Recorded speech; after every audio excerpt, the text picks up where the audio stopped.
Hello everyone, my name is Khushbu Chaudhary. Welcome to our channel B Studiotic. आज की video में हम करने वाले हैं very important questions of MPS 001।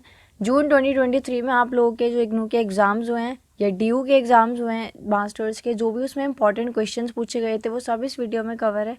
Video को एंड तक देखिएगा। अगर आपने अभी तक कुछ भी पढ़ाई नहीं करी है और आप इस वीडियो को देख के जाते हैं तो एटलीस्ट आपके जो कुछ हद तक कंसेप्ट हैं वो क्लियर हो जाएंगे।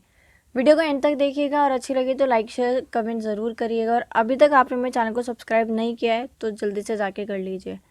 स्टार्ट करते हैं क्वेश्चन नंबर 1 से। Question 1 mostly unit 1 political theory में से ही आता है। तो देखते हैं। Explain the main features of modern political theory. Modern political theory के मेन फीचर्स बताने हैं। ठीक है, तो आंसर स्टार्ट करने से पहले हम देख लेते हैं कि पॉलिटिकल थ्योरी है क्या। तो पॉलिटिकल थ्योरी में थ्योरी का मतलब होता है सिस्टमैटिक नॉलेज, और पॉलिटिकल का मतलब होता है पॉलिटिकल मिलके बना है पॉलिस से, और पॉलिस का मतलब होता है सिटी या स्टेट। तो पॉलिटिकल में हम बात करते हैं मैटर ऑफ सिटी या स्टेट के बारे में, मैटर ऑफ कंसर्निंग स्टेट या सिटी। तो modern political theory begins with the liberal stance from the 15th to 16th century. Modern political theory strands the Marxist political theory and also called the scientifiक socialist theory. जो modern political theory है उसकी शुरुआत होती है 15 to 16 centuries में। Modern political theory क्योंकि marks के कुछ रूल्स के ऊपर बेस्ड है, तो मॉडर्न पॉलिटिकल थ्योरी को मार्क्सिस्ट पॉलिटिकल थ्योरी भी बोला जाता है और साइंटिफिक सोशलिस्ट थ्योरी भी बोला जाता है। तो अगर आपके एग्जाम में क्वेश्चन आता है कि explain the Marxist political theory या explain the scientific socialist theory या elaborate the modern political theory, तो आप यही आंसर लिख के आएंगे। It transforms capitalistic to socialistic and from socialistic to communistic. क्योंकि इस थ्योरी में जो मार्क्स है उन्होंने कैपिटलिस्ट यानी पूंजीवाद सोसाइटी को कन्वर्ट करके बताया है किसमें, सोशलिस्टिक में, साम्यवाद में, और socialistic to communistic. It is a theory which provides a systematic and scientific framework of examining and explaining social and political changes. Modern political theory हमें एक सिस्टमैटिक और साइंटिफिक फ्रेमवर्क तैयार करके देती है जिसके अंदर जो आज के टाइम पे सोशल और पॉलिटिकल चेंजेस हो रहे हैं हम उसको अच्छे से एग्जामिन कर सकते हैं और एक्सप्लेन कर सकते हैं। It is a method of interpreting the past, understanding the present and projecting the future. हम मॉडर्न पॉलिटिकल थ्योरी में जो पास्ट है उसको समझते हैं, जो प्रेजेंट है उस पर वो चीज़ें वर्क करते हैं, और जो फ्यूचर है उसको एक अच्छा प्रोजेक्शन देते हैं, है ना, प्रोजेक्ट करते हैं। It's feature can be summed up as, इसके कुछ फीचर्स हैं जो कि हमारे एग्जाम में क्वेश्चन ही है। फर्स्ट है facts and data constitute the base of study and these are well explained. Modern political theory में जो फैक्ट्स और डाटा हैं उनको स्टडी का आधार बनाया गया है, बेस बनाया गया है। फैक्ट्स और डाटाज के ऊपर ये पूरी थ्योरी है जो कि इसमें बहुत अच्छे से एक्सप्लेन करे गए हैं। नेक्स्ट है subjectivity gives way to objectivity. देखिए अब हम ना इसको कंपेयर करेंगे जो क्लासिकल पॉलिटिकल थ्योरी है उससे। तो पहले हम सब्जेक्टिविटी की बात करते थे, अब हम ऑब्जेक्टिविटी की बात करेंगे। पहले हम पर्पस देखते थे कि किसी भी काम को करने का क्या पर्पस है ना। लॉ ला रहे हैं तो क्या पर्पस है, जस्टिस का क्या पर्पस है, इक्वालिटी का क्या पर्पस है। अब हम देखेंगे प्रोसीजर कि उसका प्रोसीजर क्या है, उस काम को कैसे किया जा सकता है, लॉ को कैसे लाया जा सकता है, जस्टिस कैसे, लिबर्टी, इक्वालिटी कैसे। अब तक हम नॉर्मेटिव की बात कर रहे थे, थ्योरीज की बात कर रहे थे, हिस्ट्री की बात कर रहे थे। अब हम साइंटिफिक की बात करेंगे। अब तक हम फिलोसफिकल इंटरप्रिटेशंस मतलब थ्योरीज और थॉट्स की बात कर रहे थे। अब हम एनालिटिकल एक्सप्लेनेशन पे ध्यान देंगे। और अब तक हम डिस्क्रिप्टिव पे ध्यान दे रहे थे, अब हम चीज़ों को ऑब्जर्व करेंगे, ऑब्जर्वेशनल ध्यान देंगे। Facts and values are separated. Values are so arranged that the facts become relevant. Facts और values को separate किया गया है, और जो values हैं जो कि आधार है उनको इस तरीके से अरेंज किया गया है कि वो लॉजिकल लगे और जो फैक्ट्स हैं वो रेलिवेंट लगे। ठीक है। Interdisciplinary synthesis is to be achieved. Values are to support fact substance to form and theory to research. जो वैल्यूज़ हैं उनको ऐसे अरेंज किया गया है कि वो फैक्ट्स को सपोर्ट करती है, जो सब्सटेंस है वो फॉर्म को, और जो थ्योरी है वो अब हमारी रिसर्च में हेल्प कर रही है। Most important changes through the struggle between opposites between the mode of production and productive force. और जो हमें सबसे बड़ा स्ट्रगल देखने को मिला है वो दो ऑपोजिट्स के बीच में देखने को मिला है। अब अगर आपने बाकी वीडियोस देखी है तो मैंने उसमें बताया है कि जब भी हम मार्क्स की बात करते हैं तो हम बात करते हैं एक स्टेटलेस सोसाइटी के बारे में, एक ऐसी सोसाइटी के बारे में जिसको मार्क्स कहते हैं कि ये जो है, ये जो स्टेट है या जो सोसाइटी है वो एक एरिया है किसका, कॉन्फ्लिक्ट का, क्लास कॉन्फ्लिक्ट का या फिर क्लास स्ट्रगल का, जिसमें दो क्लास होती हैं। एक होती है अपर क्लास जिसको बोलते हैं मोड ऑफ प्रोडक्शन, ठीक है, और एक होती है लोअर क्लास जिसको बोलते हैं प्रोडक्टिव फोर्स। तो सोसाइटी में जो अपर क्लास होती है वो एक्सप्लॉइट करती है किसको, लोअर क्लास को। So these all are some major features of modern political theory. I hope आपको अच्छे से समझ आया होगा। नेक्स्ट है question 2, write and essay on any 3 types of democracy. Democracy के, लोकतंत्र के 3 टाइप्स बताने हैं। There are 3 types of democracy. देखिए, फर्स्ट है रिप्रेजेंटेटिव डेमोक्रेसी जिसको हम बोलते हैं इनडायरेक्ट डेमोक्रेसी। सेकेंड है पार्टिसिपेटरी डेमोक्रेसी जिसको हम बोलते हैं डायरेक्ट डेमोक्रेसी। थर्ड है डेलिब्रेटिव डेमोक्रेसी जिसको हम बोलते हैं डिस्कशन और डिस्कस डेमोक्रेसी। सो स्टार्ट करते हैं। फर्स्ट है representative democracy, also called the indirect democracy. Representative democracy को इनडायरेक्ट डेमोक्रेसी भी बोलते हैं। Representative democracy is a form of democracy where citizen vote on representatives to create law and policies in behalf of them. देखो, जो representative democracy होती है या फिर जो इनडायरेक्ट लोकतंत्र होता है, डेमोक्रेसी होती है, उसमें क्या होता है, जो हम लोग होते हैं ना, जो सिटीजन्स होते हैं, हम लोग वोट करते हैं और अपने रिप्रेजेंटेटिव्स को चूज़ करते हैं, उनका चुनाव करते हैं ताकि वो हमारे लिए लॉ, कानून और पॉलिसीज़ बना सकें। किसके बिहाफ पे, हमारे बिहाफ पे, है ना। हम लोग ऐसे लोगों को चुनते हैं ना जो हमारे लिए काम करेंगे सरकार में रह के। Since direct democracy is not possible in large and complex society, so herein direct democracy plays important role in which people will elect their leaders and amend laws and policies on behalf of them. देखिए, क्योंकि जो direct democracy होती है ना, direct democracy में क्या होता है कि सब लोग खुद ही लॉ बना रहे हैं, खुद ही पॉलिसीज़ बना रहे हैं, तो वो जो छोटी स्मॉल सोसाइटीज़ होती है ना, वहाँ पे एक हद तक ठीक लगता है। बट जब हम बात करते हैं इनडायरेक्ट डेमोक्रेसी या फिर जब हम बात करते हैं रिप्रेजेंटेटिव डेमोक्रेसी, तो वहाँ पे हम बात करते हैं लार्ज और कॉम्प्लेक्स सोसाइटीज़ के बारे में, जहाँ पे जो डायरेक्ट डेमोक्रेसीज है वो पॉसिबल नहीं है। जैसे इंडिया देखिए, कितनी बड़ी डेमोक्रेसी है, यहाँ पे हर एक व्यक्ति अगर कानून बनाने लगा तो ऐसे तो देश चल लिया, है ना। तो जो रिप्रेजेंटेटिव डेमोक्रेसी है उसको इनडायरेक्ट डेमोक्रेसी बोलते हैं, जो कि पॉसिबल नहीं होती है लार्ज और कॉम्प्लेक्स सोसाइटी में। तो यहाँ पे हम लोग क्या करते हैं, यहाँ पे हम लोग अपने रिप्रेजेंटेटिव्स को इलेक्शन, जो भी इलेक्शन का प्रोसेस होता है उसके थ्रू वोट देके चूज़ करते हैं और फिर वो हमारे बिहाफ पे लॉज और पॉलिसीज़ हमारे वेलफेयर के लिए बनाते हैं। इट इज़ लेस ट्रांसपेरेंट, ये लेस ट्रांसपेरेंट होती है।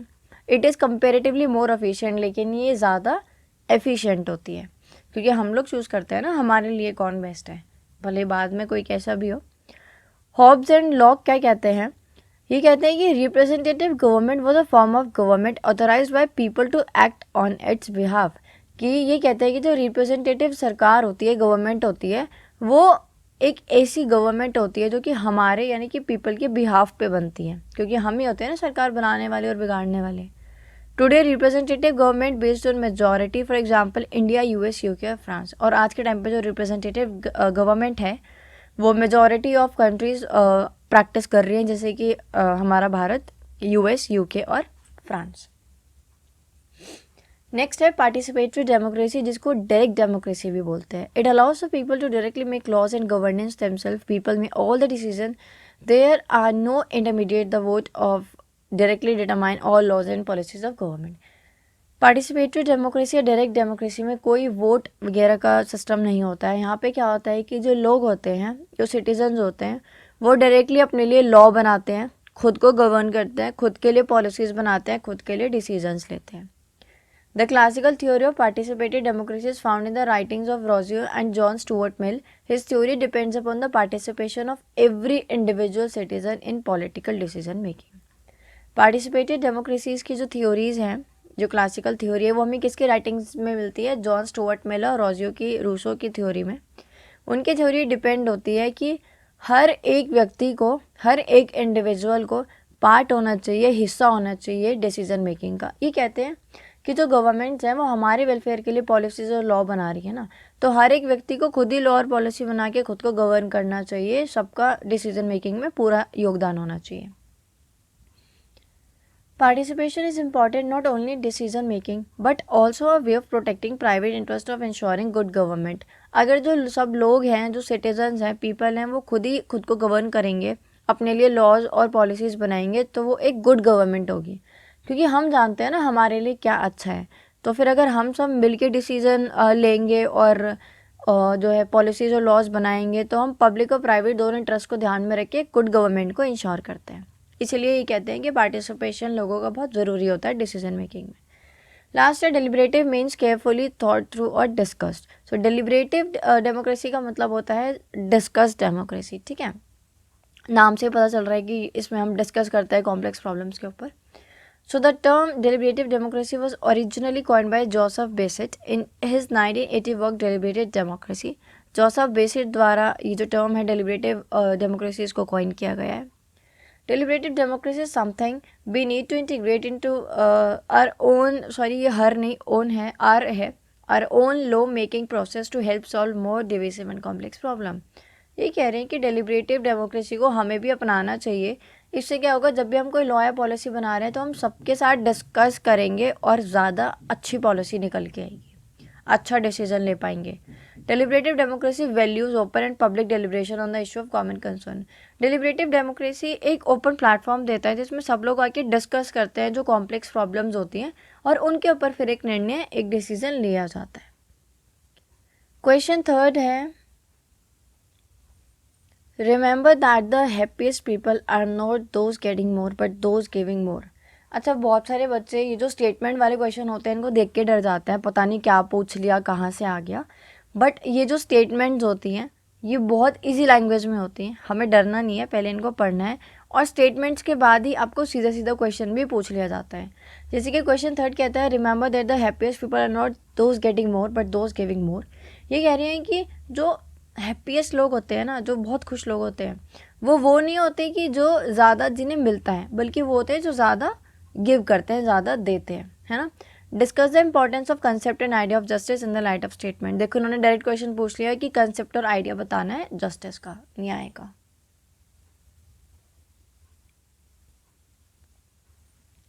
Justice is the fair treatment of people. It is a quality of being fair and reasonable. Justice is the ethical and philosophical idea that people are to be treated impartially and properly, fairly by the law and are by arbiters of law. देखो हर व्यक्ति को न्याय चाहिए, है ना।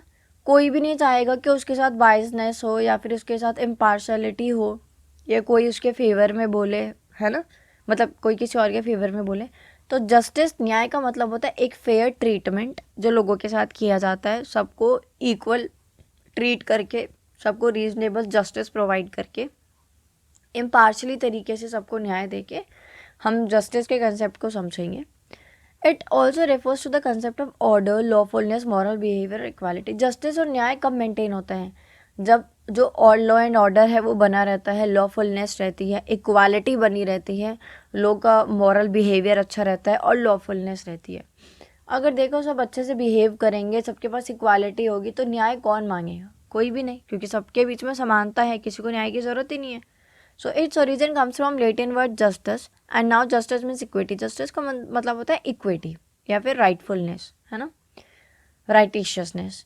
इन any situation wherever we are, we want to be treated fairly, either in a courtroom or in a line of bank or anywhere else. We should not be judged on the basis of our skin color etc. देखो हम में से कोई भी अगर bank की line में है या कोर्ट रूम में है या एग्जांपल ले लो शॉपिंग मॉल में है, तो कोई भी व्यक्ति खुद से ये नहीं चाहेगा कि उसके कलर के बेस पे, उसकी हाइट के बेस पे या उसके कपड़ों के बेस पे उसको जज किया जाए कि आप खड़े हैं बैंक की लाइन में 2 घंटे से और एक जेंटलमैन आते हैं पूरे ब्लैक सूट में, ब्रीफ केस लेके, 2 गार्ड लेके, तो पहले उनको ट्रीट किया जाएगा। जब तक मतलब अगर वो इम्पोर्टेंट पर्सन है तो फिर ऑब्वियसली बात है उनको ट्रीट किया जाएगा। बट अगर वो नॉर्मल ऐसे आते हैं या फिर कोई आ रहा है दिख रहा है कि बहुत रिच क्लास से है और आप थोड़े गरीब हैं, तो ऐसा नहीं है कि आपको लाइन में से हटा दिया जाएगा और उनको पहले ट्रीट किया जाएगा, है ना। कोई ऐसा नहीं चाहेगा।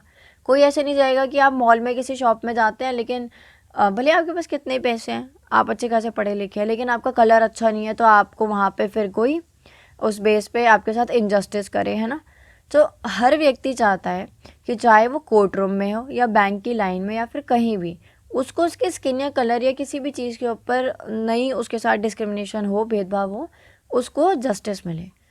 The word justice means to bind और टू टाई टुगेदर। जस्टिस का मतलब होता है बाइंड करना, टाई करना।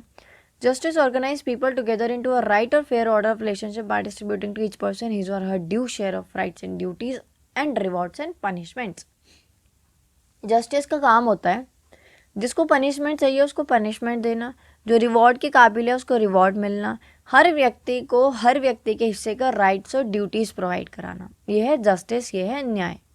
Aristotle define justice as treating of equals equally and unequal unequal in proportional to the inequality. Aristotle justice को डिफाइन करते हैं कि जस्टिस का मतलब होता है कि जब हम इक्वल्स को इक्वली ट्रीट करते हैं और अनइक्वल्स को अनइक्वली। अगर आपको ये लाइन समझ नहीं आई है तो आप हमारे चैनल पे जस्टिस की वीडियो जाके देख सकते हैं। उस वीडियो में मैंने इस लाइन को बहुत अच्छे से समझाया है। मैं फिर भी शॉर्ट में बता देती हूँ क्योंकि अभी टाइम का शॉर्टेज है, आप लोग के एग्जाम्स हैं। तो एरिस्टोटल का यहाँ मतलब है कि जो लोग इक्वल है, समान है, उन्हें तो हम इक्वली ट्रीट करेंगे और जो अनइक्वल है उन्हें अनइक्वली। फॉर एग्जाम्पल, अगर आप एक स्कूल में हैं, वहाँ पे एक कैटेगरी है टीचर्स की, एक है स्टूडेंट्स की, ठीक है, और एक जो आपकी मेड होती हैं उनकी, जो काम करते हैं, सफाई करते हैं उनकी। तो इक्वल्स कौन है?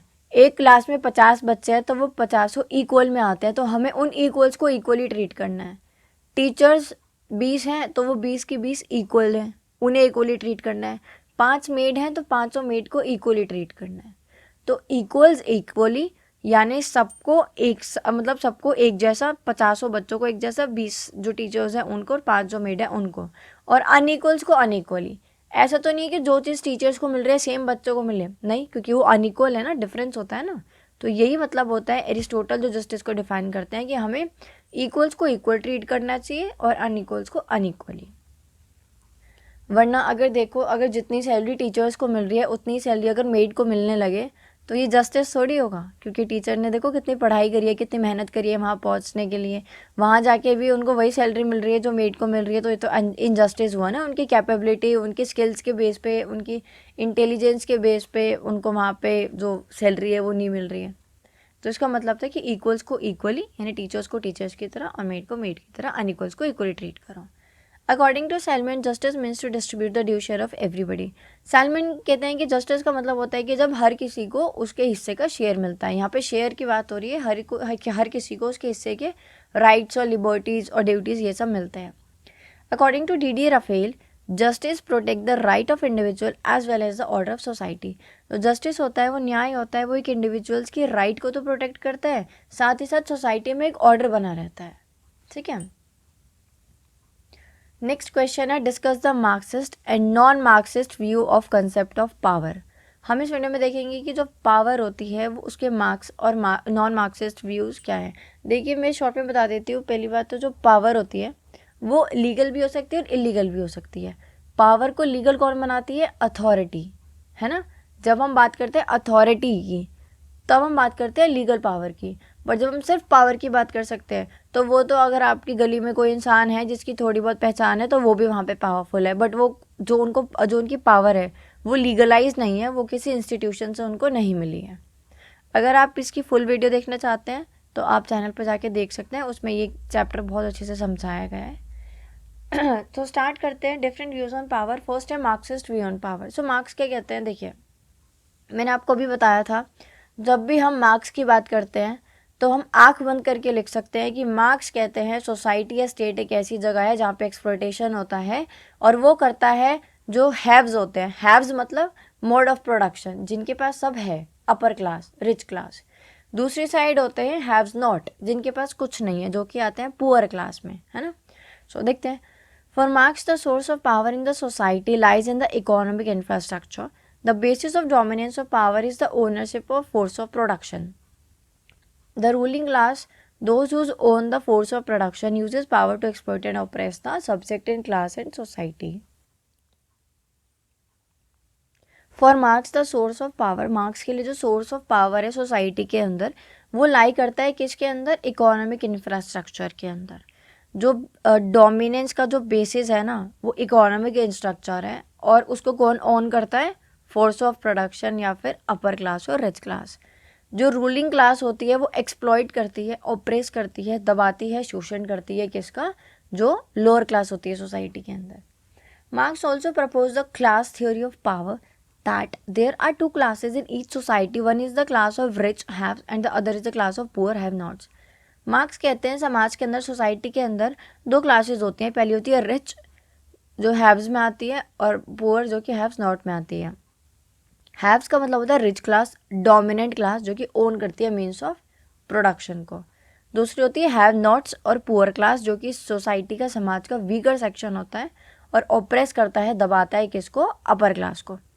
He said that individuals have sold their capacity to make other people money, generating capital or worth by working in a job. This is an unfair relationship as their employers make more money from it than they do. ये कह रहे हैं कि जो lower class होती है ना, वो पूरा टाइम मेहनत करती है किसके लिए, अपर क्लास के लिए. किसके लिए काम करती है, अपर क्लास के लिए. जैसे मान लीजिए आप किसी फैक्ट्री में काम करते हैं जहाँ पे जो लेबर हैं वो बहुत मेहनत करते हैं, लेकिन वहाँ के जो ओनर हैं वो उनको उनकी मेहनत के हिसाब के पैसे नहीं दे रहे, सैलरी नहीं दे रहे. तो ये क्या हुआ, इनफेयर ही तो हुआ, एक्सप्लॉयटेशन ही तो हुआ.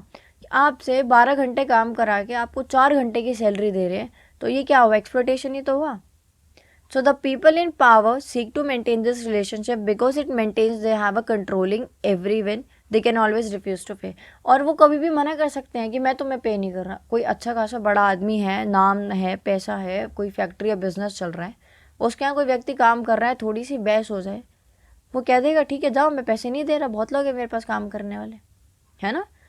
तो ये क्या होता है, जो सोसाइटी होती है वो क्लास स्ट्रगल का एरेना होता है, जहाँ पे जो लोअर क्लास होती है वो स्ट्रगल कर रही होती है क्योंकि जो अपर क्लास होती है वो उसको एक्सप्लॉइट करती है.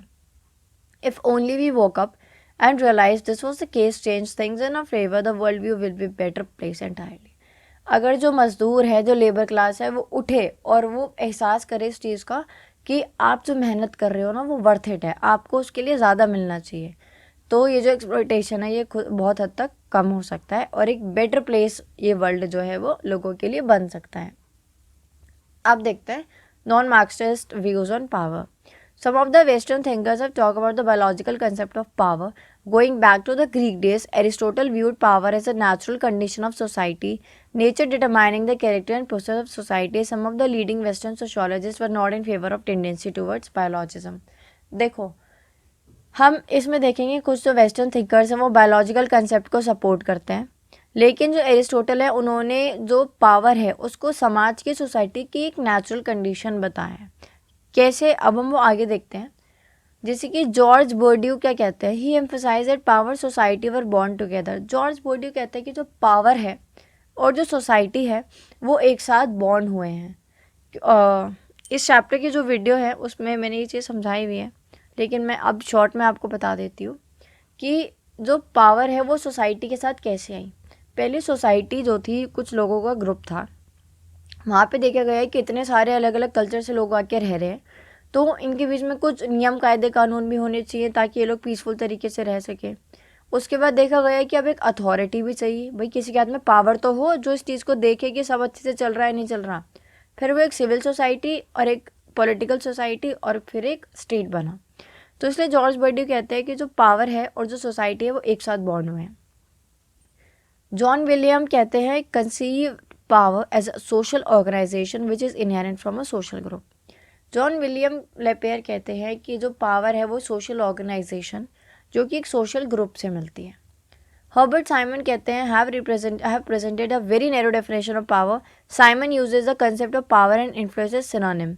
हर्बर्ट साइमन पावर को इन्फ्लुएंस बताते हैं, इनके लिए पावर और इन्फ्लुएंस सेम है.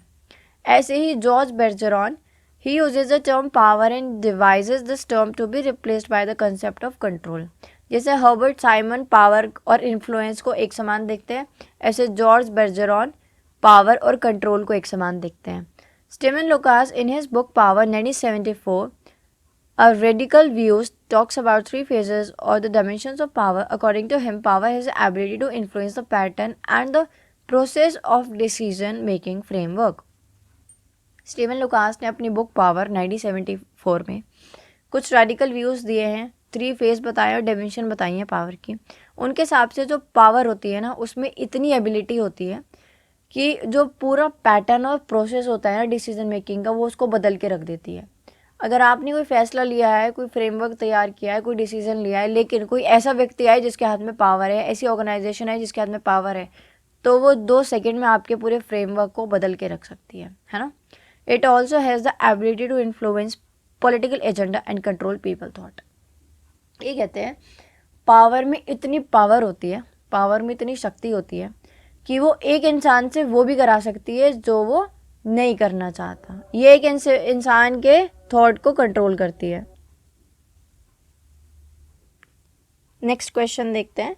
नेक्स्ट है question number 5, write a short note on the following, a pluralistic view of sovereignty और कॉजेज ऑफ पॉलिटिकल वायलेंस।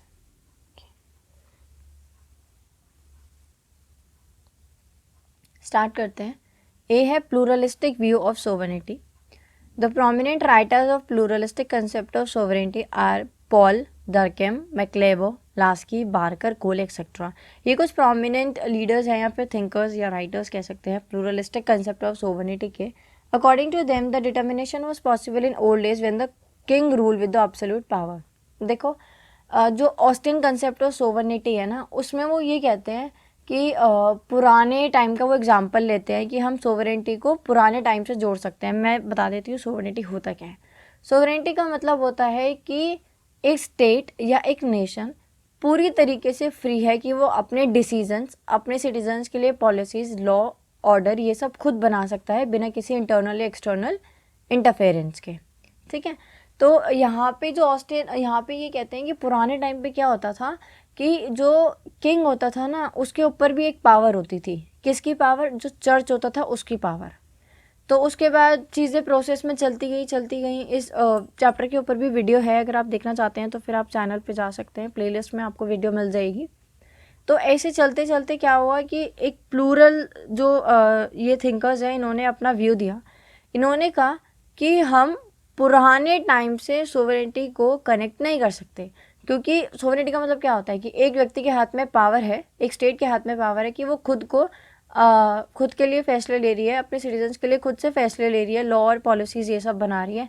लेकिन पुराने टाइम में तो किंग के पास पावर थी नहीं, वो तो चर्च के हाथ में थी ना। किंग के हाथ में अगर एब्सोल्यूट पावर होती तो हम बोलते ना ये पुराने टाइम से चलती आ रही है। The pluralistic also reject the notion of law advocated by Austin because according to Austin, law is the command of superior and this command is from higher to inferior. Last की term is ridiculous. जो Austin है उन्होंने अपनी theory में ये कहा है, अपने व्यूज़ में कहा है कि जो सोवरेनिटी होती है ना, उसमें क्या होता है, एक जो स्टेट होता है वो सबको कमांड करता है बट वो किसी की कमांड ले नहीं सकता। तो उन्होंने ना बहुत ही एक हायरार्की जोड़ दी है, स्टेट को इतनी ज़्यादा हाई पोजीशन पे बिठा दिया है कि हायर और इन्फीरियर वाली जो एक सिचुएशन है वो उन्होंने सोसाइटी में पैदा कर दी, जिसकी वजह से जो लास्की हैं वो उसको रिडिकुलस बताते हैं।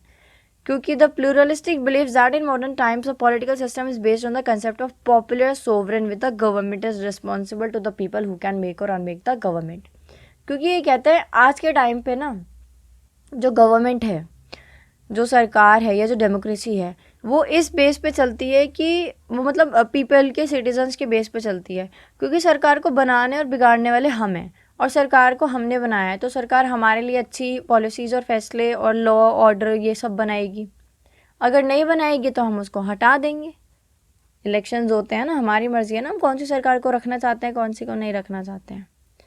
नेक्स्ट है causes of political violence. There are many causes that give birth to political violence. Some causes of political violence are, देखो political violence के कुछ causes बताए हैं। पहला cause है जनरल cause। जनरल cause में आपका कोई भी कारण हो सकता है political violence का, जैसे कि अगर excessive taxation हो जाता है ना, टैक्स बढ़ जाता है, मिस गवर्नमेंट हो जाती है, या फिर मिसबिहेवियर या गवर्नमेंट कुछ ऐसी पॉलिसीज़ ले आती है ना, या फिर जो इसेंशियल कॉमोडिटीज़ के प्राइजेज़ हैं, जो हमारी बेसिक नीड्स की चीज़ें हैं वो बहुत ज़्यादा बढ़ जाती हैं, तो वो भी पॉलिटिकल वायलेंस का कारण बनता है।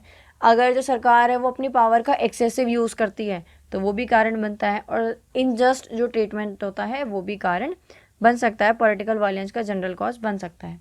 सेकेंड है national self determination. National self determination में इन्होंने ये बताया है कि जब जो वर्ल्ड वॉर सेकेंड था या थर्ड वर्ल्ड हम कंट्रीज़ को कह सकते हैं, कि क्या हुआ था कि जो बहुत सारी कंट्रीज़ थी ना वो फॉरेन कंट्रोल में आ गई थी और वो सब अपने आप को फ्री कराना चाहती थी।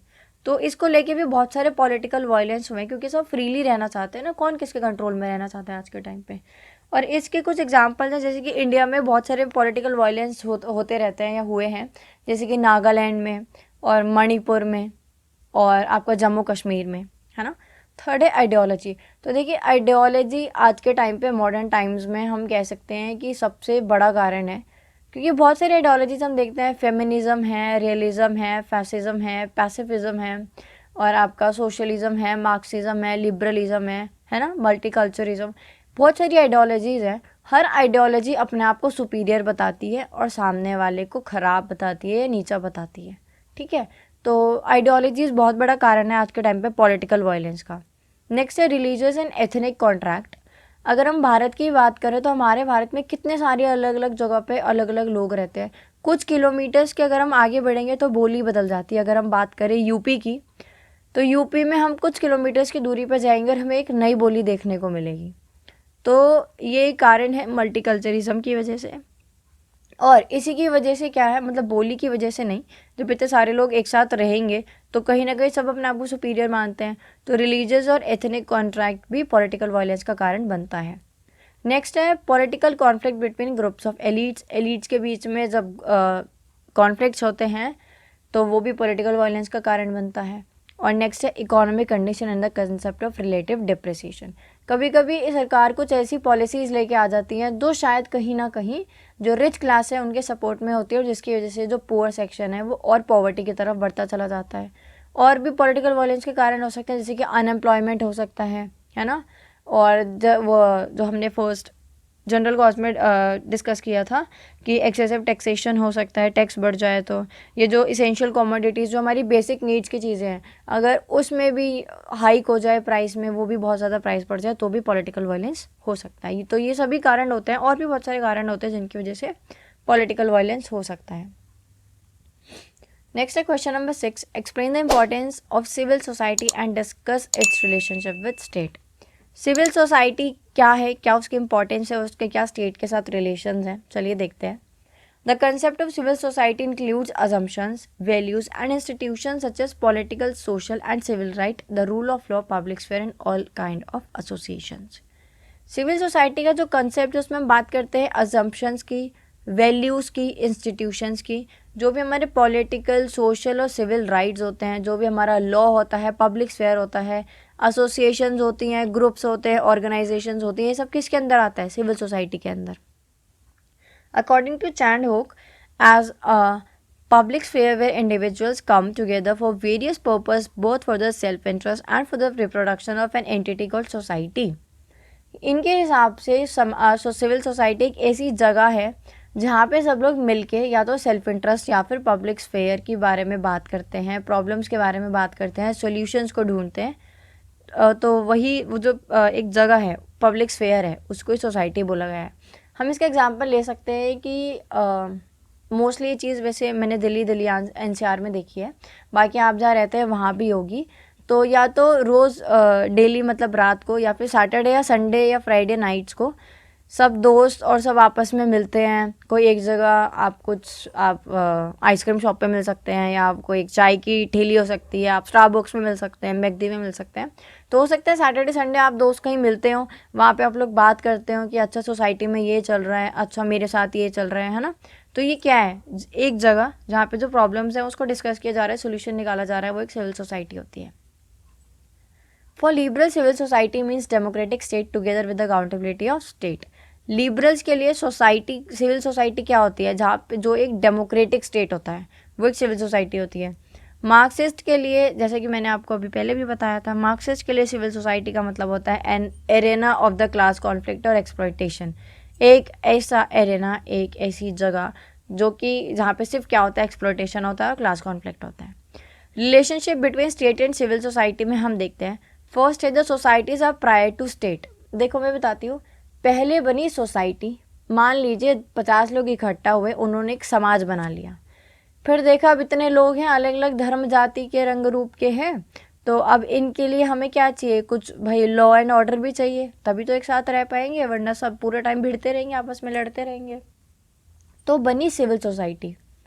फिर देखा गया अब भाई रूल्स भी आ गए, लॉ भी बन गए, कानून नियम कायदे सब हो गए, लेकिन अब एक अथॉरिटी भी तो चाहिए, एक कोई इंसान पावर में भी तो चाहिए जो इस चीज़ को देखेगा कि सारी चीज़ें फॉलो हो रही है नहीं हो रही। तो बनी एक पॉलिटिकल सोसाइटी, और फिर जब लॉ एंड ऑर्डर भी बन गया, सोसाइटी भी बन गई, कम्युनिटी ग्रुप ऑर्गेनाइजेशन सब बन गए, तो बना एक स्टेट, एक राज्य। तो स्टेट किससे बना है? सोसाइटी से। तो बड़ा कौन हुआ? प्रायर कौन हुआ? Society. The aim of society is wider than that of state. State का जो रोल है वो सोसाइटी से कम है, क्योंकि सोसाइटी हमारी लाइफ के वाइडर एस्पेक्ट्स को कवर करती है। जैसे कि state deals with the political aspect of human life. जो स्टेट होता है वो हमारे सिर्फ पॉलिटिकल एस्पेक्ट से ही क्या करता है? कनेक्ट करता है। लेकिन जो सोसाइटी होती है, society concern with every aspect of human life, whether it will be cultural, economic, educational, religious and social and political. लेकिन देखो जो स्टेट होता है वो सिर्फ किससे रिलेट करता है? हमारी पॉलिटिकल लाइफ से। लेकिन जो सोसाइटी, समाज होती है, वो हमारी cultural, economic, educational, religious, social और पॉलिटिकल सभी लाइफ के सारे एस्पेक्ट से कनेक्ट करती है। A fixed and well demarcated territory is condition for state. There is no condition for society. एक स्टेट की ना एक पर्टिकुलर टेरिटरी होती है जिसके अंदर रह के उसको काम करना पड़ता है। ठीक है, अगर केरल है तो वो अपने लिए काम करेगा, अपने राज्य के लिए। हरियाणा अपने राज्य के लिए काम करेगा, यूपी अपने राज्य के लिए, पंजाब अपने राज्य के लिए, कोई किसी और के लिए काम नहीं करेगा। ठीक है, तो जो स्टेट होता है वो एक डिमार्केटेड टेरिटरी के अंदर होता है, लेकिन सोसाइटी के लिए, समाज के लिए ऐसी कोई कंडीशन नहीं है। यहाँ पे जो हिंदू रह रहे हैं, ऑस्ट्रेलिया में जो हिंदू रह रहे हैं, रशिया में जो हिंदू रह रहे हैं, या अमेरिका में जो हिंदू रह रहे हैं, वो सब एक सोसाइटी के अंदर आते हैं, जिसे हम कह सकते हैं हिंदू सोसाइटी या फिर हिंदू समाज। ठीक है, states organise in a sense that it must have a government, a legislature and judiciary. देखिए ये स्टेटस नहीं, स्टेट आएगा। तो ये कह रहे हैं स्टेट इस तरीके से ऑर्गेनाइज है कि स्टेट को ज़रूरत पड़ती है एक गवर्नमेंट की, लेजिस्लेचर की, जुडिशरी की, ताकि जो स्टेट है वो अच्छे से फंक्शन कर सके, प्रॉपरली फंक्शन कर सके। But in the case of society, society can function without having any organize setup. लेकिन स्टेट को जैसे इन सब की, सरकार की, लेजिस्लेचर, जुडिशरी, पुलिसिंग, इन सब की ज़रूरत पड़ती है, समाज को ऐसी किसी भी ऑर्गेनाइजेशन की कोई ज़रूरत नहीं है। समाज जो है वो फ्रीली काम करता है बिना किसी ऐसे मैकेनिज्म के या ऑर्गेनाइज सेटअप के। नेक्स्ट है state gives birth to state gives order to all but takes from none. It can punish those who dissolve its rules and regulations. While society do not have any power like state, it can use moral pressure or social boycott to maintain order in society. ये कह रहे हैं जो state होता है ना वो सबको ऑर्डर देता है, बट किसी से ऑर्डर लेता नहीं है। और जो स्टेट के रूल्स रेगुलेशंस को नहीं मानेगा, लॉ को फॉलो नहीं करेगा, स्टेट उसको पनिश करेगा, पनिशमेंट देगा, जो भी संविधान में लिखी हुई है। ठीक है, लेकिन समाज के साथ ऐसा कुछ नहीं होता है। समाज में ज़्यादा से ज़्यादा क्या होगा? आपको बॉयकॉट कर देंगे। मैंने जब ये यूनिट समझाई थी तो मैंने एक एग्जांपल दिया था, मैं उसी को रिपीट करती हूँ। मान लीजिए कि आप एक गली में रहते हैं, एक सोसाइटी में रहते हैं, या फिर वहाँ पे क्या होता है कि अगर कोई कम उम्र के लोग हैं, बच्चे और बच्ची, अगर वो घर से भाग जाते हैं और शादी करके दोबारा घर आते हैं, तो अब देखो भाई, माँ का दिल तो वैसे भी कितना हल्का होता है। माँ अगर एक बार को उनको एक्सेप्ट कर भी लेती है, लेकिन जो सोसाइटी है वो एक्सेप्ट नहीं करेगी, है ना। सोसाइटी क्या करेगी? ज़्यादा से ज़्यादा उनका बॉयकॉट कर देगी कि इनसे कोई मतलब नहीं रखेगा, क्योंकि हमारे बच्चों पे भी गलत असर पड़ेगा इसका, है ना। तो ऐसा तो नहीं है कि सोसाइटी की कोई रूल बुक है कि अच्छा आप घर से भागे तो ये पनिशमेंट है, आपने मम्मी के पैसे चुराए तो ये पनिशमेंट है, आपने पापा से बदतमीजी करी तो ये पनिशमेंट है। ऐसा कुछ मैकेनिज़्म नहीं है। स्टेट के पास ये पूरा मैकेनिज़्म है, जो रूल्स रेगुलेशंस को नहीं मानेगा उसको पनिशमेंट मिलेगी। बट सोसाइटी सिर्फ बॉयकॉट कर सकती है, और कुछ ऐसा कुछ नहीं है, या फिर मॉरल प्रेशर डाल सकती है। नेक्स्ट है question number 7, explain the meaning of Gandhian concept of passive resistance. देखिए गांधीयन कंसेप्ट देखते हैं पैसिव रेजिस्टेंस को लेके। सो बेसिकली पैसिव रेजिस्टेंस का मतलब होता है सरकार के या किसी कानून के, किसी पॉलिसी के खिलाफ आवाज़ उठाना, फास्टिंग करके या फिर पीसफुल मूवमेंट्स करके, ये सब, यानी बिना वायलेंस का यूज़ करें। गांधीयन कंसेप्ट ऑफ अहिंसा और passive resistance, he believe that satyagraha और passive resistance was the soul force and truth force. Satya means truth and agraha means insisting. जो गांधीयन कंसेप्ट है ना, देखो जो गांधी जी हैं वो सपोर्ट करते थे नॉन वायलेंस को। ठीक है, वो कहते थे कोई भी बात मनवानी है सरकार से या किसी से भी तो शांतिपूर्ण तरीके से मूवमेंट करो, उससे आपको क्या है, न्याय मिल जाएगा, ऐसा इनका कहना था। तो ये इन्होंने सत्याग्रह किया इनका मानना था सत्याग्रह में, सत्य का मतलब होता है सच, ट्रुथ, और आग्रह का मतलब होता है किसी को इंसिस्ट करना। तो सच्चाई से इंसिस्ट करो, है ना, सत्याग्रह करो। It is a non violent force based on truth and appeal to the conscience of oppressor. ये एक नॉन वायलेंट फोर्स होता है कि आप शांत रह के भी सामने वाले को अप्रेस कर सकते हो। हालांकि मेरे ओपिनियन से शायद ये चीज़ आज के टाइम पे वर्क ना करे, बट गांधी जी का मानना था ये कि जो नॉन वायलेंट होता है वो ऐसा तरीका, ऐसी फोर्स होती है जो कि हम सच के बेस पे जिसकी लड़ाई लड़ते हैं, जो सामने वाले को अप्रेस कर देती है। The theory of passive resistance was presented by Aurobindo Ghosh, लेकिन इसको लेके कौन आए थे? Aurobindo Ghosh. Passive resistance is a way of protesting in which an authority such as the government is challenged non-violently. Passive resistance एक ऐसा तरीका होता है जिसमें हम सरकार के खिलाफ या किसी अथॉरिटी के खिलाफ या किसी बड़ी पावर के खिलाफ प्रोटेस्ट कर सकते हैं, उनको चैलेंज कर सकते हैं, लेकिन नॉन वायलेंटली तरीके से। ये नहीं कि बाहर आना और मिल जाना देख लेंगे, नहीं, शांतिपूर्ण तरीके से। Examples of passive resistance include peaceful marches. कुछ एग्जाम्पल्स बताए गए हैं पैसिव रेजिस्टेंस के, जैसे कि पीसफुल मार्च करना, डेमोन्स्ट्रेशंस, या जो भी कंपनी है उसके जो प्रोडक्ट है उसको बॉयकॉट करना, फास्टिंग करना, वैसे फास्टिंग करनी नहीं चाहिए, अपना ही नुकसान होता है ना, भूखे क्यों रहना है, और refusing to comply with laws and orders issued by government. Government ने जो भी लॉ और ऑर्डर जारी करा है उसको रिफ्यूज़ करना। हालांकि ऐसा करने पे आपको डंडे भी पड़ सकते हैं, लेकिन ये कुछ तरीके हैं नॉन वायलेंस के, सबको अपनाना चाहिए नॉन वायलेंस, वैसे अच्छा तरीका है, समाज में लड़ाई नहीं होगी, फिर सब शांतिपूर्ण तरीके से रहेंगे, ऐसा गांधी जी का कहना था। नेक्स्ट है question 8, critical examine multiculturalism and liberalism. देखो, मल्टीकल्चरिज्म का मतलब क्या होता है? बहुत सारे कल्चर जब एक साथ रह रहे हो, है ना। और लिबरलिज्म डिमांड करता है फ्री के बारे में, कि एक इंडिविजुअल फ्री है, कुछ भी कर सकता है। अब देखते हैं answer. Multiculturalism is an amalgamation of different races, nationality, language, religious, class, gender, etc. Multiculturalism का मतलब होता है जब बहुत सारे अलग अलग रेसेस के, नेशनैलिटीज़ के, लैंग्वेज बोलने वाले, रिलीजियस को मानने वाले, अलग अलग क्लास और जेंडर के लोग एक साथ रहते हैं। It is a view that people from different cultures have equal rights. Multiculturalism का मानना है कि भले ही लोग अलग अलग कल्चर से या अलग अलग नेशनैलिटी या कहीं से भी आते हैं, और सबके पास जो है इक्वल राइट, समान अधिकार होना चाहिए। Multiculturalism is a way in which our society deals with the cultural diversity both in the national and the community level. Multiculturalism एक ऐसा तरीका है जो सोसाइटी को डील करता है नेशनल और कम्युनिटी लेवल दोनों पे, डाइवर्सिटी है ना, विभिन्नता। इट रेफर्स टू द, जिसका बहुत बड़ा एग्जाम्पल है हमारा प्यारा भारत। हमारे भारत में कितने सारे अलग अलग लोग रहते हैं जो अलग अलग बोलते हैं, मतलब अलग अलग जिनकी बोली है, अलग अलग धर्म जाति से बिलोंग करते हैं, अलग अलग रिलीजन में मानते हैं, है ना। So it refers to the state of society और the world in which there exist numerous distinct ethnic culture group seen to be political relevant. Multiculturalism का मतलब होता है ऐसा स्टेट ऑफ सोसाइटी पूरे वर्ल्ड में जहाँ पे आपको अलग अलग एथनिक और कल्चरल ग्रुप से लोग एक साथ देखने को मिल जाते हैं। 3 kinds of multiculturalism can be identified this coexisting in the same society। बताए गए हैं 3 kinds बताए गए हैं, जैसे कि एक होता है एथनिक बेस्ड, दूसरा होता है लिंग्विस्टिक यानी लैंग्वेज बेस्ड, तीसरा होता है national. Multiculturalism begins with understanding that granting equal civil and political rights was an important achievement in democracy। Multiculturalism का ये मानना है कि लोकतंत्र, एक अच्छा लोकतंत्र, डेमोक्रेसी तब होता है जब जो भी अलग अलग धर्म, जाति, रंग, रूप के लोग हैं सबको इक्वल सिविल और पॉलिटिकल राइट्स मिले और सबको सेम इम्पोर्टेंस मिले। ये था मल्टीकल्चरिज्म जो सबकी बात करता है। लिबरलिज्म जो एक की बात करता है।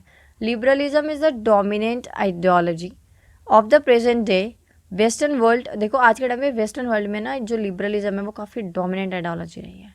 Liberalism is right from the Latin word liver which means free, जिसका मतलब होता है फ्री। मैंने कहा था ना फ्री की बात करते हैं, और ये लिवर नहीं लिबर है, सॉरी कुछ मिस्टेक्स हो गई हैं। In liberalism we talk about an individual and individuals freedom, but in multiculturalism we talk about the unity between cultures। Liberalism में हम एक इंडिविजुअल की या एक व्यक्ति की आज़ादी की बात करते हैं, लेकिन मल्टीकल्चरिज्म में हम बात करते हैं यूनिटी की, डाइवर्सिटी की, अलग अलग कल्चर्स के बीच प्रेम भाव की। Liberalism is too dynamic and flexible concept. It has been continuously changing and adding something, discarding the other thing. It is an ideology and a way of life. It reflects the economic, social and political aspirations of rising middle class, which later on became an capitalist class। देखो liberalism काफ़ी dynamic और flexible concept है, ठीक है। इसमें कुछ चीज़ें add होती रहती हैं तो कुछ चीज़ें इसमें से डिस्कार्ड होती रहती है, हटती रहती हैं, मतलब कॉन्टीन्यूसली चेंज चलता रहता है इसके पैटर्न में। ये एक ऐसी आइडियोलॉजी है जिसका तो मेन फोकस रहा है वो इकोनॉमी, सोशल और पॉलिटिकल एस्पिरेशंस पे रहा है। ये वो क्लास है जो उठ के अब कैपिटलिस्ट क्लास, पूंजीवादी बन गई है। फॉर एग्जाम्पल द हलाल स्लॉटर ऑफ एनिमल्स, ये हमने एग्जाम्पल लिया है कि कैसे मल्टीकल्चरिज्म और लिबरलिज्म को भी एक साथ समझ सकते हैं। द हलाल स्लॉटर ऑफ एनिमल में क्या होता है, मल्टीकल्चरिज्म में बहुत सारे लोग एक साथ रहते हैं। अगर उनमें से जो कुछ लोग हैं वो इस जो हलाल स्लॉटर ऑफ एनिमल्स होता है इसको अगर मानते हैं, तो वहीं पे लिबरलिज्म क्या कहते हैं कि भैया यहाँ पे कुछ ऐसे भी इंडिविजुअल हैं जो इसको नहीं मानते हैं, है ना। जैसे कि फॉर एग्जांपल मल्टीकल्चरिज्म में सब एक साथ रह रहे हैं, ठीक है, तो कोई अगर गाय का मांस खाना चाहता है, लेकिन लिबरलिज्म की एग्जांपल में हम ये समझ सकते हैं कि वो बात करते हैं एक इंडिविजुअल की फ्री की। तो यहाँ पे एक समाज में भाई ऐसे भी इंडिविजुअल्स हैं जो उन्हें अपनी माता मानते हैं, है ना। हमारे लिए गाय हमारी माता ही है, हम उनकी पूजा करते हैं, है ना, वो पूजनीय होती हैं, तो हमें ऐसे नहीं पसंद। तो ऐसे बहुत सारे एग्जाम्पल हम ले सकते हैं जिसमें हम मल्टीकल्चरिज्म और लिबरलिज्म को एक साथ देख सकते हैं। नेक्स्ट है right a note on any two theories of nationalism. मैंने जो गाय का एग्जाम्पल दिया था वो एक समझने के लिए दिया था, आप पेपर में कुछ और एग्जाम्पल लेके के आ सकते हैं। क्वेश्चन 9 है right a note on any two theories of nationalism. Nationalism की, राष्ट्रवाद की 2 थ्योरीज बतानी है। A nation is a group of people speaking a common language, sharing a common culture, a sense of common destiny and sharing a common history. देखो, nation एक ऐसी जगह होती है, एक ऐसा ग्रुप होता है, समूह होता है लोगों का जो कॉमन लैंग्वेज बोलते हो, कॉमन कल्चर शेयर करते हो, या फिर उनके अंदर जो उनकी डेस्टिनी है वो कॉमन हो, या फिर वो कॉमन हिस्ट्री से जो है क्या करते हो, शेयर करते हो। So nationalism is also a term to describe the common bond that hold people together within a nation. Nationalism, राष्ट्रवाद, एक ऐसी भावना है, ऐसी फीलिंग है जो लोगों को एक साथ बाइंड करके रखती है ना। There are 2 theories of nationalism, 2 theories हैं। फर्स्ट है पेरिनियल थ्योरी और दूसरी है modernization theory. Perennial theory there are 2, देखो पेरिनियल थ्योरीज के अंदर भी 2 थ्योरीज हैं। फर्स्ट है प्री मॉडल एंड सेकेंड है sociobiology. According to Geertz, pre-modal identity are given or natural, pre-modern identities deal with the sentiments और affections। देखो, gets कहते हैं कि जो पेरिनियल थ्योरी है उसका जो फर्स्ट पार्ट है प्री मॉडल आइडेंटिटी, वो गिवन होती है किससे, नेचर से, वो नेचुरल होती है। हमें जो आइडेंटिटी मिलती है ना नेशन में वो नेचुरल होती है। और जो प्री मॉडर्न आइडेंटिटीज़ हैं वो डील करती है हमारे अफेक्शन, नेशन को लेकर और सेंटिमेंट्स के साथ। नेक्स्ट है the social biologist go a step further. It insists that nationalism combine both the rational and irrational element, that is primitive mind with modern technique. Social biologist का ये मानना है, ये थोड़े एक स्टेप और आगे बढ़ गए हैं। ये कहते हैं नेशनलिज्म दोनों को एक साथ लेके चलता है, रैशनल और इरेशनल एलिमेंट्स को। मतलब जो माइंड्स हैं वो प्रिमिटिव हैं, पुराने हैं, लेकिन जो टेक्निक्स हैं वो मॉडर्न हैं। नेक्स्ट है modernization theory. This theory of nationalism broadly connect with the modern phenomena. नाम से पता चल रहा है मॉडर्नाइजेशन थ्योरी है तो मॉडर्न फिनोमेना से कनेक्ट कर रही है। It is the result of the process of transition from traditional to modern society. तो मॉडर्नाइजेशन सोसाइटी में हम क्या देखते हैं, हम ट्रांजिशन देखते हैं, किससे, ट्रेडिशनल से मॉडर्न सोसाइटी का। Modernization theory of nationalism come under different forms. जो मॉडर्नाइजेशन थ्योरी है नेशनलिज्म की वो अलग अलग फॉर्म्स में हमें देखने को मिलती है। First, social communication theories which is based on transition from traditional to modern. पहले हमें क्या देखने को मिलती है, social communication theory. Social communication theory में हमें देखने को मिला एक चेंज, किसमें, ट्रेडिशनल से मॉडर्न में। दूसरी है, सेकंड है इकोनॉमिस्टिक थ्योरी, जो कि बेस्ड है कार्ल मार्क्स की जो इकोनॉमी को लेके थ्योरीज है उसके ऊपर, स्टेट बिल्डिंग के ऊपर और क्लास स्ट्रगल के ऊपर। लास्ट है पॉलिटिकल आइडियोलॉजी थ्योरी, जिसमें हम बात करते हैं that which makes nationalism was a response to certain needs and dispositions based on symbol belief and class domination। हम यहाँ पे नेशन को देखते हैं सिम्बल्स के और बिलीव्स के बेस पे, लाइक ठीक है, नेशन किस लिए है, नीड्स, सर्टेन जो नीड्स और डिस्पोजिशंस होती हैं उसके लिए। क्वेश्चन 10 है examine in the various perspective of citizenship in contemporary society. Contemporary society में सिटीजनशिप को लेकर जो वेरियस पर्सपेक्टिव है वो बताने हैं। Sorry, citizenship means of status of being a citizen of a country. देखो, सिटीजनशिप नागरिकता का मतलब होता है कि आप एक कंट्री के नागरिक बन गए हैं। मैं एक बात बताना चाहती हूँ, पीपल और सिटीज़न में फ़र्क होता है, डिफरेंस होता है। क्या होता है, अगर आप जस्ट एक जगह रह रहे हैं लेकिन आप वहाँ का कोई सिविल या पॉलिटिकल राइट एंजॉय नहीं कर सकते, तो आप एक पीपल हैं, सिर्फ पीपल। लेकिन अगर आप एक जगह रह रहे हैं और आप वहाँ पे वोट डाल रहे हैं और डिसीजन मेकिंग का हिस्सा बन रहे हैं, या फिर आपके पास पॉलिटिकल, इकोनॉमिक, सिविल राइट है, तो आप एक सिटीज़न है ना। एग्जाम्पल ले सकते हैं, इलेक्शन वाले दिन अगर मान लो रेड फोर्ट पे कुछ फॉरेनर्स घूम रहे हैं, उनको पता चला कि भाई आज इलेक्शन है, चलो हम भी वोट दे देते हैं, ऐसा तो नहीं हो सकता ना, क्योंकि वो सिर्फ पीपल हैं जो फॉरेन कंट्री से आए हैं, फॉरेनर्स हैं जो यहाँ घूमने आए हैं। हम वोट दे सकते हैं, क्यों, हमारे पास अधिकार है, हमारे पास सिविल पॉलिटिकल राइट्स हैं, हम सिटीज़न हैं, नागरिक हैं। It is generally used as synonym for nationality because it is a legal status and relation between an individual and state that entails specific legal rights and duties. एक citizens के पास कुछ special civil, political, economic rights होते हैं, legal rights होते हैं, duties होती है। देखो, सिटीजनशिप ना एक रिलेशन होता है, एक सिटीजन और उसके नेशन का जो रिलेशन होता है, जो रिश्ता होता है, उसे हम सिटीजन कहते हैं। The various perspective of citizenship, दो पर्सपेक्टिव हैं, एक है मार्क्स का पर्सपेक्टिव, एक है लिबरल पर्सपेक्टिव। दोनों देख लेते हैं। लिबरल पर्सपेक्टिव क्या है? T H. Marshall is added to the value of the citizenship. According to him the concept of citizenship form a bundle of rights and privileges to the social movements. T H. Marshall कहते हैं कि ये जो citizenship है, उनके हिसाब से citizenship का जो कंसेप्ट है ना, वो जो सोशल मूवमेंट्स हुए हैं, सिटीजनशिप को लेके बहुत सारे सोशल मूवमेंट्स हुए हैं ना, तो जो सोशल मूवमेंट्स हुए हैं उनसे जो हमें बंडल ऑफ राइट्स मिले हैं और प्रिविलेजेस मिले हैं, उसको वो सिटीजनशिप बताते हैं। In his view the citizenship is greater equalizer which promotes equality and harmony in society. T H. Marshall कहते हैं जो सिटीजनशिप है, नागरिकता है, वो एक ग्रेट इक्वलाइजर है, क्योंकि वो समाज के अंदर, सोसाइटी के अंदर इक्वालिटी यानी समानता और हार्मनी यानी कि पीस और शांति को प्रमोट करता है, बढ़ावा देता है। According to Marshall, the citizenship does not imply only the membership of the state but the full membership of community. Marshall कहते हैं जो सिटीजनशिप है वो सिर्फ आपको एक स्टेट, एक राज्य, एक नेशन की मेंबरशिप नहीं देता है, एक पूरे समाज की, एक पूरे कम्युनिटी का आपको मेंबर बनाता है। Marshall also categorize the right of the citizenship under 3 categories: civil, political, social right. अगर आपने सिटीजनशिप की वीडियो नहीं देखी है तो, और अगर आप देखना चाहते हैं तो जाके देख लीजिए, वहाँ पे मैंने सिविल, पॉलिटिकल, सोशल राइट्स को और इस पूरे यूनिट को बहुत अच्छे से समझाया हुआ है। नेक्स्ट देखते हैं मार्क्स पर्सपेक्टिव।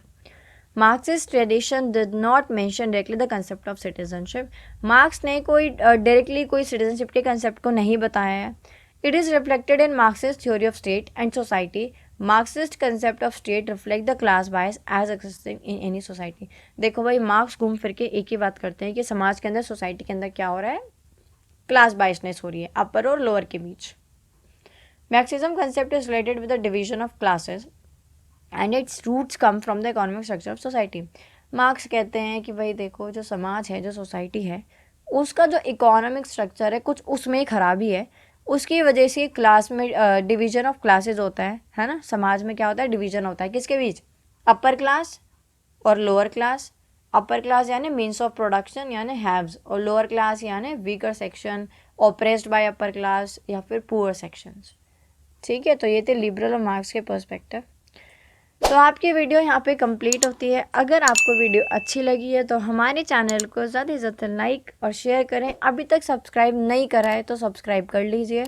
और इस वीडियो के बाद अगर आप चाहते हैं कि MPS 002 और MPS 004 की वीडियो आए तो आप कमेंट करिएगा। अगर आप चाहते हैं कि कोई इम्पॉर्टेंट यूनिट है उसके ऊपर वीडियो आए तो भी आप कमेंट कर सकते हैं। और अगर आप चाहते हैं कि प्रीवियस ईयर के जो क्वेश्चन पेपर हैं उसको भी मैं ऐसे ही डिस्कस करूं तो आप उसके लिए भी कमेंट कर सकते हैं और हमारे चैनल को शेयर करें। Thanks for watching, B Studiotic. मिलते हैं नेक्स्ट वीडियो में।